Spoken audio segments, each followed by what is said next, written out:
প্রধানমন্ত্রীর বাসভবনে ঢুকে পড়ে নচ্ছারগিরি চলছে, তার ব্যক্তিগত জিনিসপত্র নিয়ে লুট চলছে। এরা কারা? এরা কোনো আন্দোলনকারী হতে পারে? হতে পারে যারা একজন মহিলার মানে সব থেকে মানে ব্যক্তিগত যে মানে বসন সেটা নিয়ে যারা মানে ছবি দিচ্ছে, রিল বানাচ্ছে, ভাইরাল করছে, এরা কোনো আন্দোলনকারী হতে পারে? তিনি এপারের যতটা তারা বলতো, ওপার বাংলার মানুষেরা বলতো কবিগুরু এপারের যতটা ওপারেরও ততটাই, তাহলে আজকে সেই কবিগুরুর যেখানে মাথা মাটিতে পড়ে রয়েছে, মূর্তি ভাঙা হয়েছে, তাদের প্রশ্ন করছি যে কোথায়? তারা চুপ কেন? সেখানকার বুদ্ধিজীবীরা চুপ কেন? বিশিষ্ট জনেরা চুপ কেন? কারুর গায়ে লাগছে না কেন যে রবীন্দ্রনাথের আজকে 22শে শ্রাবণ রবীন্দ্রনাথের মাথা পড়ে রয়েছে রাস্তায়? ছি ছি। আমার কথা হচ্ছে, আমরা অবাক হয়ে দেখলাম এই পশ্চিমবঙ্গের যারা বুদ্ধিজীবী ভাতাজীবী, এটাই ঠিক তাদের জন্য বলা। দেশের প্রধানমন্ত্রী এবং আমার রাজ্যের মুখ্যমন্ত্রীর কাছে করজোড়ে আবেদন, আমাদের বাংলাদেশে অবস্থিত যে হিন্দু ভাই বোনেরা রয়েছে, যারা চূড়ান্তভাবে আজকে আক্রান্ত, যারা চূড়ান্তভাবে আজকে অপমানিত, নিগৃহীত, তাদের রক্ষা করার ব্যবস্থা করুন। আমার রাজ্যের মুখ্যমন্ত্রী এবং দেশের প্রধানমন্ত্রীর কাছে আপনাদের চ্যানেলের হয়ে করজোড়ে অনুরোধ। ভারতবর্ষ ডিপ স্টেট কনস্পিরেসির শিকার। দেখুন, এটা তো ভীষণভাবে একটা পররাষ্ট্র নীতি, দেশ সিদ্ধান্ত নেবে, যদিও এখনো আমরা যা জানি যে সেরকম কোনো স্টেটমেন্ট আমাদের দেশ দেয়নি। সেখানে ওনার আত্মীয় থাকে দিল্লিতে এবং তিনি সেখানে গিয়ে আছেন, বিপদের সময় তিনি সেখানে আছেন। কি সিদ্ধান্ত তার বিষয়ে দেশ নেবে সেই কথা এখনো কিন্তু আমাদের দেশের তরফ থেকে কোনো বার্তা আমরা পাইনি। কিন্তু বিষয় হচ্ছে, দেখুন যে আজকে পার্শ্ববর্তী দেশে যে অস্থিরতা আমরা দেখতে পাচ্ছি, এবং এই অস্থিরতা যে আজকে মানে হঠাৎ করে হলো তা কিন্তু নয়। তার কারণ এই আওয়ামী লীগ 2008 সাল থেকে 2024 এই যে বিস্তর সময়টা, 2008 থেকে 13 এই সময়টা, যদিও আমি ধরে নিতে পারি আমরা আমাদের বিভিন্ন তথ্যের মধ্যে দিয়ে, পড়াশোনার মধ্যে দিয়ে, পার্শ্ববর্তী দেশ সম্পর্কে যেটুকু নলেজ আমাদের আছে, গণতন্ত্র টুকটাক রক্ষা হলেও 18-র পর থেকে কিন্তু শেখ হাসিনা আর হারতে চাননি, এবং মানে একদম কিন্তু উনি নির্বাচনের আগের দিন 35% ভোট হয়ে গেছে, ফেলে দেয়া হয়েছে, এমনটা করেছিলেন। এবং তার যে বিরোধী শক্তি তাদেরকে একদম নির্বাচন প্রক্রিয়ার বাইরে রাখা হয়েছিল, এবং ছাত্রদেরকে যে লেলিয়ে দেওয়া, ছাত্রলীগ এইটা বলে তাদেরকে যে লেলিয়ে দেওয়া, যেভাবে ছাত্র আন্দোলনকে সামনে রেখে আজ বিএনপি, রাজাকার এবং জামাত, এই যে ত্রিশক্তির আক্রমণ, এবং এটা তো অ্যাকচুয়ালি সাউথ ইস্ট এশিয়ার যতগুলো দেশ যদি দেখেন, তাহলে কিন্তু সাউথ ইস্ট এশিয়ার যতগুলো দেশ রয়েছে যারা একদম গণতন্ত্রে বিশ্বাসী নয় এবং ইসলামিক মৌলবাদ দখল করতে চাইছে, এবং এই যে ইসলামিক মৌলবাদের দখল, যাকে মদত করছে চীন, এবং সেটা মদত করছে কেন? তার কারণ ভারতবর্ষ গ্লোবাল অর্থনীতিতে একটা মানে কংক্রিট পদক্ষেপ রাখতে চলেছে, এবং এই যে 5 ট্রিলিয়ন হয়ে যাওয়া, অর্থনীতিতে 5 ট্রিলিয়ন হয়ে যাওয়া, এটা কিন্তু গ্লোবাল অর্থনীতিতে একদম থ্রেট একটা, যার জন্য কিন্তু এটার সঙ্গে ডিপ স্টেট কনস্পিরেসি জুড়ে রয়েছে। এটাকে শুধুমাত্র আপনি আলাদা করে পার্শ্ববর্তী দেশ এরকম ভাবলে হবে না। আমরা কিছুদিন আগে শ্রীলঙ্কা দেখেছি, তার আগে আমরা আফগানিস্তান দেখেছি, মায়ানমার আছে, মালদ্বীপ আছে, এমনকি মানে এই যে একটা সাউথ ইস্ট এশিয়া জুড়ে যে একটা মৌলবাদের যে একটা থাবা, এটা একটা চক্রান্ত। এবং আমরা সবাই জানি যে এই সাউথ ইস্ট এশিয়াকে মানে নিয়ন্ত্রণের শক্তি বা সাউথ ইস্ট এশিয়াকে নেতৃত্ব দেবে ভারত। তাই তো ভারতকে ভয়, তাই তো চীনের ভয়, এবং সেই ভয়টার জন্যই তো চীনের মদত রয়েছে। তা নাহলে ভাবুন না, একটা ছাত্র আন্দোলন কি সংরক্ষণের বিরুদ্ধে, আমরা যদি ধরেও নিই যে ঠিক আছে সংরক্ষণের বিরুদ্ধে ছাত্ররা আন্দোলন করতে পারে, আমরা যদি ধরেও নিই সেই আন্দোলনের ফলশ্রুতি হিসেবে শেখ হাসিনাকে পদত্যাগ করতে হতে পারে, তারপর তারপর কি দেখলাম আমরা? আমরা দেখলাম যে ধানমন্ডিতে যে স্মৃতি বিজড়িত মিউজিয়াম, সেখানে ভাঙচুর চলছে। প্রধানমন্ত্রীর বাসভবনে ঢুকে পড়ে নচ্ছারগিরি চলছে, তার ব্যক্তিগত জিনিসপত্র নিয়ে লুট চলছে। এরা কারা? এরা কোনো আন্দোলনকারী হতে পারে? হতে পারে যারা একজন মহিলার মানে সব থেকে মানে ব্যক্তিগত যে মানে বসন, সেটা নিয়ে যারা মানে ছবি দিচ্ছে, রিল বানাচ্ছে, ভাইরাল করছে, এরা কোনো আন্দোলনকারী হতে পারে? একদম নয়, একদম। এটা হচ্ছে ইসলামিক মৌলবাদ। তাদের জন্যে বাংলাদেশকে ইসলামিক রাষ্ট্রে পরিণত করা একদম তার অভিসন্ধি, এবং এটার জন্য চীন দারুণভাবে সামনে রয়েছে। আমাদের কথা হচ্ছে, আজ 22শে শ্রাবণ, কবিগুরুর প্রয়াণ দিবস। কবিগুরুর তো কোনো দেশ নেই, কবিগুরুর ধর্ম নেই, বর্ণ নেই, রাজনীতি নেই। তিনি এপারের যতটা, তারা বলতো, ওপার বাংলার মানুষেরা বলতো কবিগুরু এপারের যতটা ওপারেরও ততটাই। তাহলে আজকে সেই কবিগুরুর যেখানে মাথা মাটিতে পড়ে রয়েছে, মূর্তি ভাঙা হয়েছে, তাদের প্রশ্ন করছি যে কোথায়? তারা চুপ কেন? সেখানকার বুদ্ধিজীবীরা চুপ কেন? বিশিষ্ট জনেরা চুপ কেন? কেন চুপ করে আছেন? যারা রবীন্দ্রনাথের গানের উপরে কেউ ডিলিট পেয়েছেন, যারা রবীন্দ্রনাথের উপরে যারা পিএইচডি করছেন, যারা বিভিন্ন বড় বড় রবীন্দ্র ভবন, রবীন্দ্র সদন, তারা চুপ কেন? কারুর গায়ে লাগছে না কেন যে রবীন্দ্রনাথের আজকে 22শে শ্রাবণ, রবীন্দ্রনাথের মাথা পড়ে রয়েছে রাস্তায়? আমাদের লাগছে, আমাদের লাগছে। এবং আজকে 22শে শ্রাবণের এই দিন আমরা আমাদের একটা ঘরোয়া অনুষ্ঠান, মূলত প্রতিবাদের অনুষ্ঠান। মূলত আমরা প্রত্যেকে যে যন্ত্রণা পেলাম, যে কষ্ট পেলাম, যে রাগ, আমাদের পুঞ্জীভূত রাগ, এবং আপনাদের চ্যানেলের মধ্যে দিয়ে সমস্ত মানুষকে বলছি যে বাঙালিকে রবীন্দ্রনাথ শিখিয়েছিলেন এই কথা, আমরা ভয় করব না, ভয় করব না, দুবেলা মরার আগে মরবো না, ভাই মরবো না। সেই বাঙালিকে বলছি, জাগুন, সচেতন হন। কারণ আজ যদি আমরা সংঘবদ্ধ হতে না পারি, আজকে পার্শ্ববর্তী দেশে যে দৃশ্য দেখছি, আমার রাজ্যেও সেই ঘটনা ঘটতে বেশি দেরি লাগবে না। কারণ যেভাবে সংখ্যা বাড়ছে, যেভাবে জনবিন্যাস বাড়ছে, তাতে আমার দেশে কিন্তু এই ঘটনা ঘটতে একদম, আমার দেশে না, আমার রাজ্যে আর কি, এই ঘটনা ঘটতে বেশি সময় লাগবার কথা নয়। একটা প্রশ্ন তো করতেই হয়, যে কথাটা আপনি বললেন সেই কথার সঙ্গে আমি সংযোজন করব যে একজন মানে মহিলার একদম সব থেকে মানে সব থেকে প্রাইভেট বস্ত্র, আর সেটা নিয়ে যে তাদের লুম্পেনকারীরা যেভাবে আমরা দেখলাম, একদম একদম লুম্পেন, একদম। এরা কোনো আন্দোলনকারী নয়, এরা লুম্পেনকারী। এবং এইটাই আমি বোঝাতে চাইছি যে এরা কারা? এরাই তারা যারা কিন্তু এখানে ভোটের সময় ভোট ম্যানেজার হয়ে যায়। ভাবতে হবে কিন্তু যে এই আমার রাজ্যে এত বোমা কোত্থেকে আসে, আমার রাজ্যে এত বন্দুক কোত্থেকে আসে, আমার রাজ্যে মানে যে নির্বাচন আসে মুহুর মুহুর বোমা, কার্তুজ, বন্দুক কোত্থেকে আসে, কোত্থেকে আসে। সুতরাং এরাই তারা যারা এ রাজ্যেও অস্থিরতা তৈরি করবার পরিস্থিতি তৈরি করে।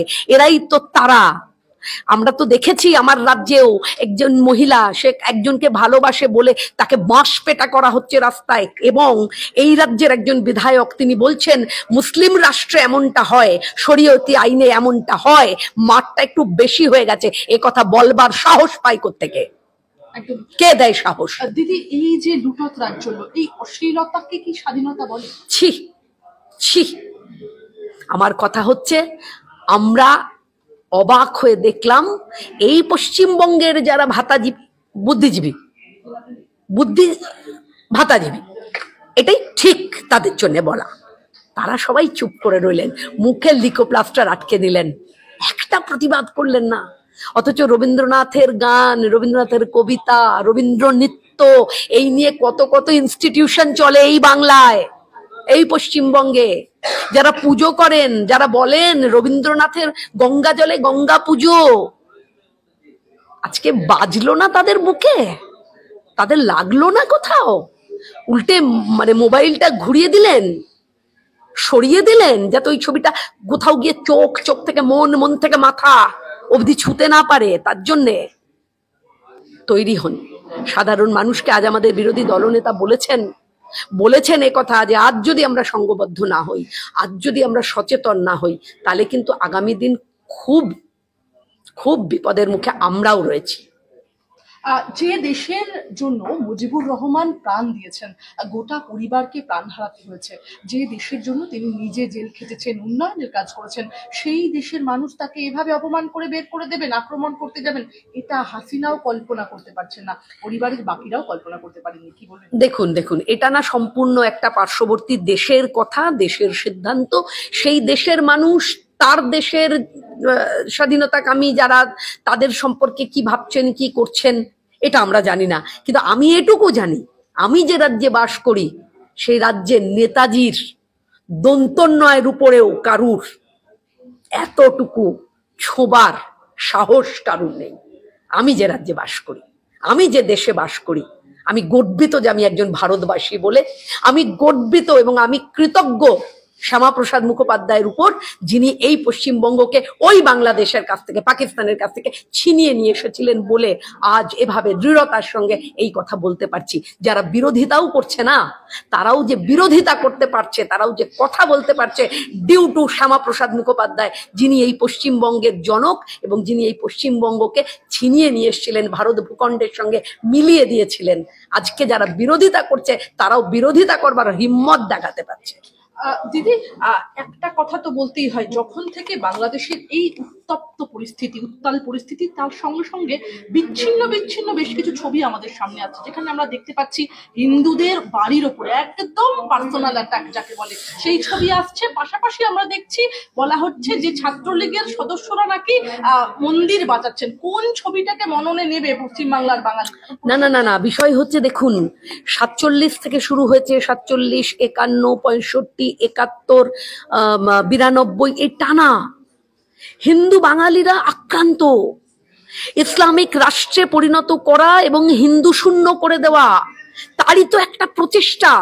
এই টানা সময় ধরে সেটারই প্রচেষ্টা, যার জন্য বারবার আমাদের বিরোধী দলনেতা বলছেন যে 1 কোটি হিন্দু শরণার্থী আমাদের দরজায়, আমাদের তৈরি হতে বলছেন তিনি, যে যার বাড়িতে যদি একটু জায়গা থাকে, যেখানে আপনি বাগান করেছেন, গাছ লাগিয়েছেন, সেই জায়গাগুলো তৈরি রাখুন, যাতে হিন্দু শরণার্থী ভাই বোনেরা আসে, তাদের যেন আমরা জায়গা দিতে পারি। এটা তো বলছেন তিনি তো বলছেন যে রাজ্যপাল এবং মাননীয় মুখ্যমন্ত্রীকে কথা বলতে বলছেন, যাতে আমরা বর্ডার এরিয়াগুলোতে কোনো সিদ্ধান্তের জায়গায় আসা যায়। কারণ হিন্দু বাঙালিরা মারাত্মকভাবে আক্রান্ত, মারাত্মকভাবে। তাহলে কি হিন্দু শূন্য হচ্ছে বাংলাদেশ? একদম, সেটাই তো ওদের এজেন্ডা।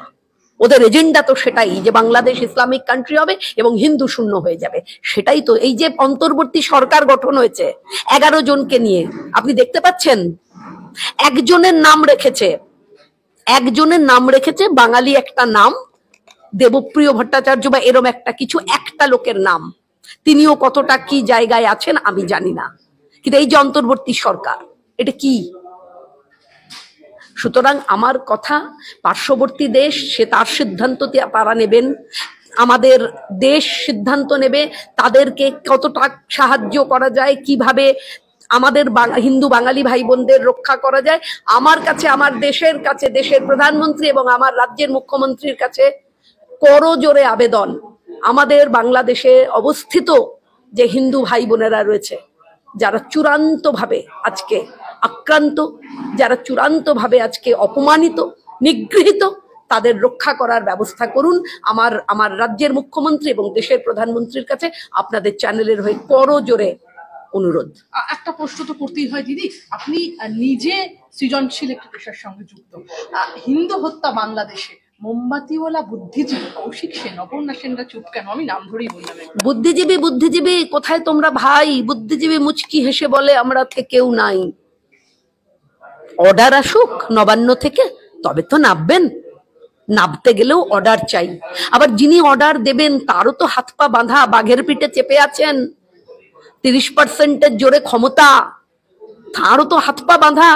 তিনিও যে, তার হয়তো বুকে লাগছে, তার হয়তো কোথাও যন্ত্রণা হচ্ছে, তারও হয়তো কোথাও গিয়ে পুঞ্জীভূত রাগ তৈরি হচ্ছে, কিন্তু বলতে পারছেন না। বলবেন কি করে? বলে ফেলেছেন যে যে গরু দুধ দেয় তার লাথি খেতেও রাজি আছি, বলে ফেলেছেন যে। ফলে ভেতরে হয়তো জ্বালা পোড়া হচ্ছে, কিন্তু মুখ থেকে বার করতে পারছেন না। বাঘের পিঠে বসেছেন তো, নামলেই বাঘ ঘাড় মটকাবে। সুতরাং সেখান থেকে পারমিশন এলে তবে তো আমাদের এখানকার ভাতাজীবীরা রাস্তায় নামবে। মোমবাতি পাওয়া যাচ্ছে না, হারিয়ে গেছে মোমবাতি।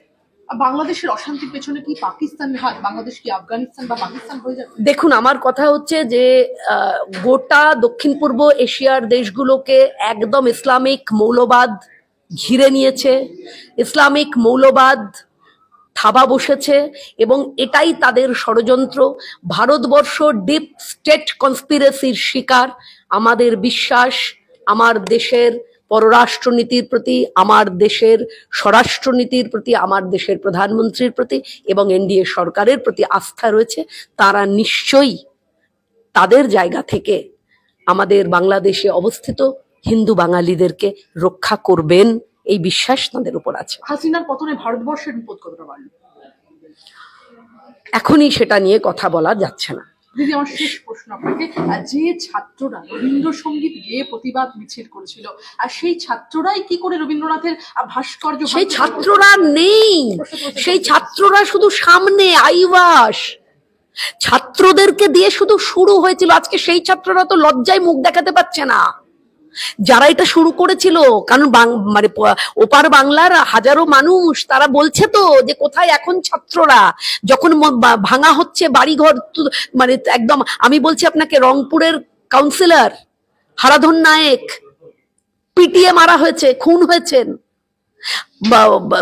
বিভিন্ন মানে যারা হিন্দু বাঙালি পরিবারগুলোতে একদম দুর্মুষ করে দেয়া হয়েছে বাড়িঘর। তারা তো বলছে এখন ছাত্ররা কোথায়? এখন ছাত্ররা তো আইবাস ছিল। ছাত্র আন্দোলনটাকে সামনে রেখে আসলে তো জামাত, রাজাকার এবং বিএনপির তিন শক্তির এটা তো একটা চক্রান্ত, এবং এই চক্রান্তকে মদত করছে চীন, এবং চীনের কাছে থ্রেট ভারতবর্ষ। কারণ ভারতবর্ষ জলপথে বঙ্গোপসাগর এবং ভারত মহাসাগর, এই গোটাটার যতগুলো বন্দর, তার মধ্যে মোংলা পোর্ট বাংলাদেশের, শেখ হাসিনার সঙ্গে যে চুক্তিতে মোংলা পোর্টের নিয়ন্ত্রণ ভারতবর্ষের হাতে, সেটাই তো চীনের কাছে সব থেকে বড় থ্রেট এখন। তার জন্যই তো হাসিনা সরকারকে রাখা যাবে না। এটা একটা আন্তর্জাতিক ইসলামিক মৌলবাদের চক্রান্ত, যে চক্রান্তের জন্য আজ পার্শ্ববর্তী দেশ আক্রান্ত, কাল আমার রাজ্য আক্রান্ত হতে পারে। তাই আমার দেশের কাছে, এবং আমি আবারও বলছি, দেশের প্রধানমন্ত্রী এবং রাজ্যের মুখ্যমন্ত্রীর কাছে করজোরে আবেদন, আমাদের বাঙালি হিন্দু ভাই বোনেদেরকে রক্ষা করার জন্য সদর্থক পদক্ষেপ নিন।